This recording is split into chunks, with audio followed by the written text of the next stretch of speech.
Olá, irmãos e irmãs da Igreja Presbiteriana de Botafogo. Hoje é domingo, dia 23 de janeiro de 2022, e essa é a aula da Escola Dominical da classe dos adultos. Meu nome é Daniel Baraúna e estou tendo aqui a oportunidade de trazer essa aula hoje para nós. Nesse momento, eu gostaria de aproveitar então o início da nossa aula para que possamos fazer uma oração. Senhor, graças te damos pela oportunidade de estarmos aqui para aprendermos um pouco mais sobre a tua palavra, Senhor. Pedimos a ti nesse momento que tu possa abrir as nossas mentes e os nossos corações para que possamos aprender, que tu possa nos conceder conhecimento e também sabedoria para que possamos utilizar os nossos conhecimentos da melhor forma possível. Desde já agradecemos, Senhor, é o que te pedimos em nome de Jesus, nosso único e suficiente Salvador. Amém. Bom, a aula de hoje ela é uma continuação das aulas que nós viemos acompanhando ao longo dos últimos domingos desse ano. Nós vamos tratar aqui de dois temas, que são, na verdade, dois capítulos do nosso livro de referência. O primeiro tema que nós vamos trazer é a canonicidade. Mas o que será que significa essa palavra, né? Talvez é possível que vocês já tenham ouvido falar de a expressão, né, se referindo à Bíblia, de que ela é o cânon das Escrituras. Isso significa que ela é considerada, né, a norma ou padrão de todos os padrões. Ou seja, ela não pode ser julgada por nenhum outro padrão. Essa é uma das definições dadas pelo autor do livro de referência para a Bíblia. Mas a pergunta que eu gostaria nesse momento de trazer para conduzir essa primeira parte da nossa aula é a seguinte: como podemos saber que os livros corretos foram incluídos na Bíblia? Ou seja, como podemos ter certeza de que os livros que estão na Bíblia, que nós estudamos hoje em dia, que nós lemos, são os livros certos? Será que nenhum livro que deveria ter entrado ficou de fora? Será que tem algum livro incluso ali que não deveria estar ali? Como podemos ter essa certeza? Esse vai ser o ponto que nós vamos estudar nessa primeira parte da nossa aula.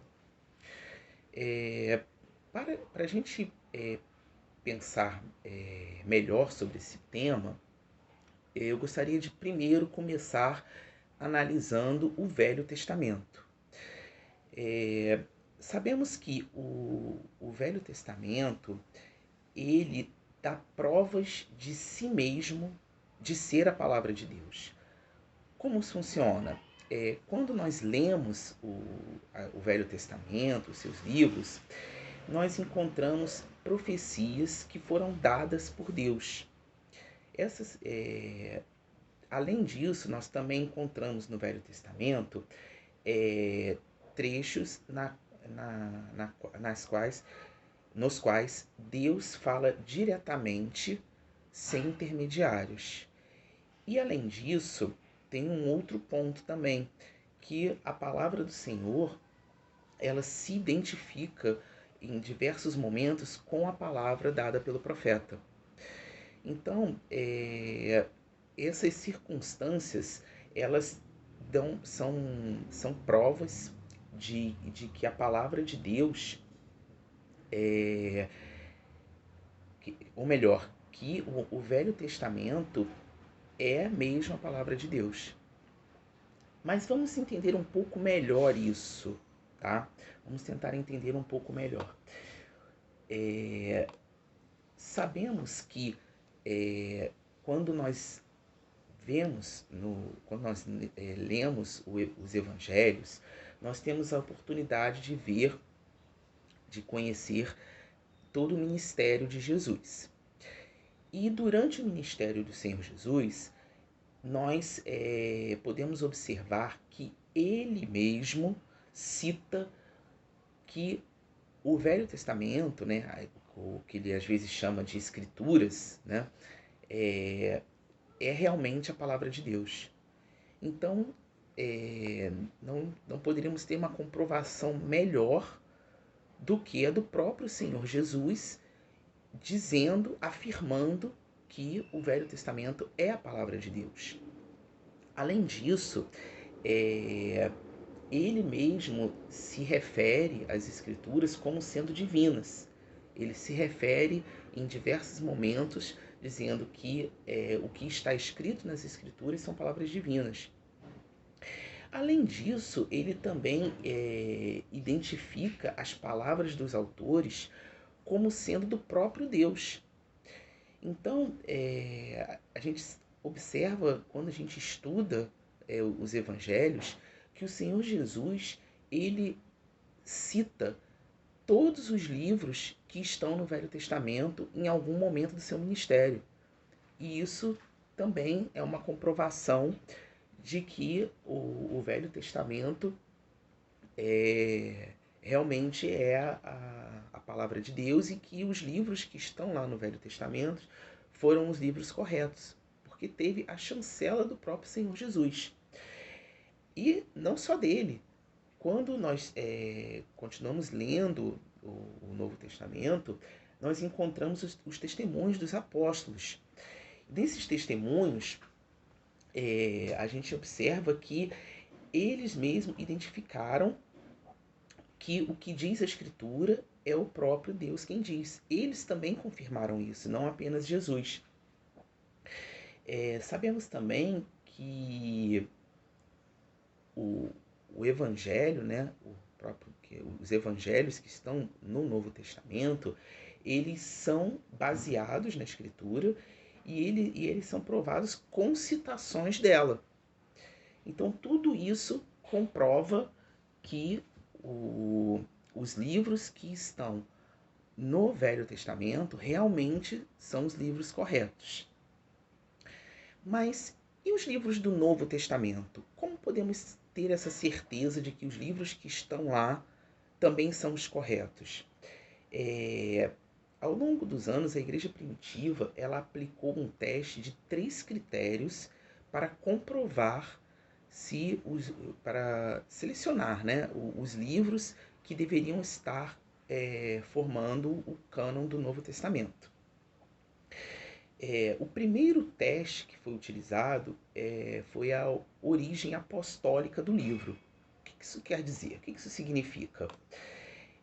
O livro, para que ele pudesse fazer parte do cânon das Escrituras, ele deveria ter sido escrito por um dos apóstolos ou sob direção direta e imediata de algum apóstolo. Então, por exemplo, os evangelhos de Mateus e João foram escritos pelos próprios, né, que foram apóstolos escolhidos por Jesus. Então, eles têm a sua origem apostólica. As cartas paulinas, elas foram, obviamente, escritas por Paulo, que foi um apóstolo escolhido diretamente por Deus. Nós também sabemos dessa história. O Evangelho de Lucas e o livro de Atos, né, foram escritos por Lucas. E Lucas era companheiro de Paulo nas viagens missionárias. Então, os livros escritos por ele também tiveram a sanção direta de um apóstolo. E também o livro de Marcos também tem esse reconhecimento, pois Marcos era uma espécie de porta-voz de Pedro, de acordo com o que está na nossa de acordo com o que está escrito na nossa literatura de referência. Mas esse era apenas o primeiro teste. Como eu falei antes, são 3 critérios. E quais seriam os outros, né? O segundo critério, que nós podemos comprovar isso, é a questão da recepção da igreja primitiva. Ou seja, como que esses livros foram recebidos pela igreja primitiva na época na qual eles foram escritos. Por exemplo, as cartas de Paulo, apesar delas terem destinatários bem especificados, né? Carta aos Coríntios, cartas aos Efésios, aos Gálatas, essas cartas elas eram propagadas em outras igrejas de outras cidades. Então, e elas eram bem recebidas nas outras igrejas, apesar de não serem o destinatário específico. Uma outra observação que a gente pode incluir aqui é, por exemplo, quando a gente lê a segunda carta de Pedro, né, capítulo 3, versículo 16, nós podemos observar que o apóstolo ele se refere às epístolas de Paulo como parte das Escrituras, ou seja, o próprio Pedro reconhece que as epístolas de Paulo fazem parte das Escrituras. Então, daí a gente tem mais essa comprovação. Mas ainda temos um terceiro critério, que é o da compatibilidade de doutrina com os demais livros. Ou seja, não poderia ser incluído um livro ali que tivesse uma doutrina que fosse conflitante com os demais livros que estavam ali escritos diretamente, né, pelos apóstolos, que já estavam bem reconhecidos. E nesse sentido, a gente tem que abrir aqui até um parênteses para falar sobre a questão que possivelmente vocês já devem ter ouvido falar, de que as versões da Bíblia que são utilizadas pela Igreja Católica, elas possuem alguns livros a mais do que as usadas por nós nas igrejas protestantes. Porque esses livros a mais, eles são chamados de livros apócrifos. E eles não são reconhecidos por nós como parte da Bíblia. E por que eles não são reconhecidos por nós? Primeiramente, porque eles foram escritos durante o período intertestamentário. Ou seja, eles foram escritos no período de 400 anos entre o fim do cânon do Velho Testamento até o início do Novo Testamento. Então, além disso, os próprios judeus nunca reconheceram esses livros como parte do Velho Testamento. Então, eles foram escritos antes dos livros do Novo Testamento e eles nunca foram reconhecidos pelos judeus para fazerem parte do Velho Testamento. Porém, o mais importante de tudo é que nem o Senhor Jesus e nem os apóstolos nunca citaram nenhum desses livros. E a gente viu aqui no início da aula de que os livros do Velho Testamento foram sempre citados foram citados durante o ministério do Senhor Jesus. E esses livros que foram chamados apócrifos, eles não foram citados em nenhum momento pelo Senhor Jesus no Novo Testamento. Por esses motivos, esses livros eles não são considerados por nós como parte da Bíblia. A Igreja Católica ela somente reconheceu esses livros em 1516, ou seja, séculos depois do fechamento do cânon das Escrituras. Essa inclusão feita pela Igreja Católica se deu num concílio. Então, recapitulando, sabemos então, tivemos a oportunidade de ver até aqui esse momento por que os livros do Velho Testamento realmente fazem parte da Bíblia, por que os livros do Novo Testamento realmente fazem parte da Bíblia e por que os livros considerados apócrifos não fazem parte da Bíblia. Mas a gente agora, dando continuidade ao nosso estudo, nós vamos falar de um outro tema que se chama a escritura e a autoridade. E qual é o ponto aqui? Qual é a pergunta que nós vamos fazer para conduzir essa parte final da nossa aula? A pergunta é: a igreja tem autoridade em nível de igualdade com a Escritura Sagrada? Por exemplo, nós vimos aqui que os livros do Velho Testamento, eles dão provas de si mesmo porque estavam lá e também eles foram reconhecidos pelo Senhor Jesus e pelos apóstolos.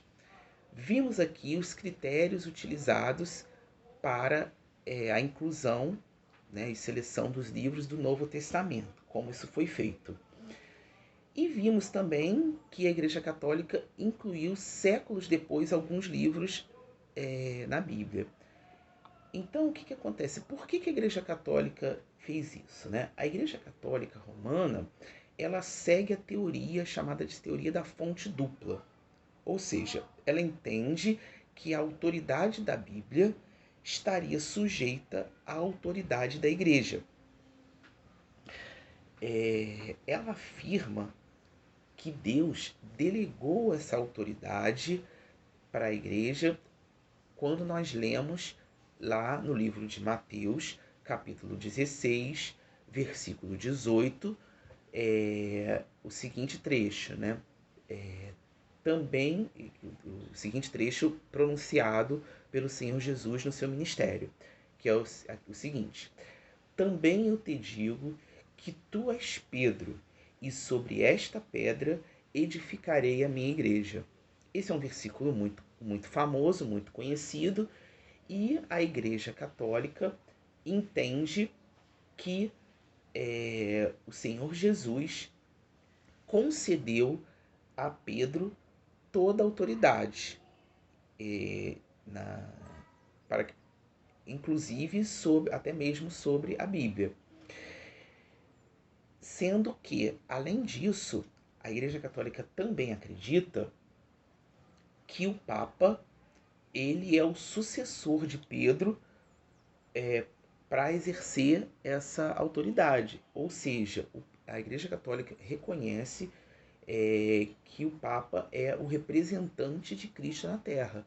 E por isso eles entendem que as Escrituras, que a Igreja ela tem uma autoridade em nível acima até da Bíblia. Entretanto, nós, protestantes, rejeitamos isso veementemente, por razões bíblicas, teológicas e históricas.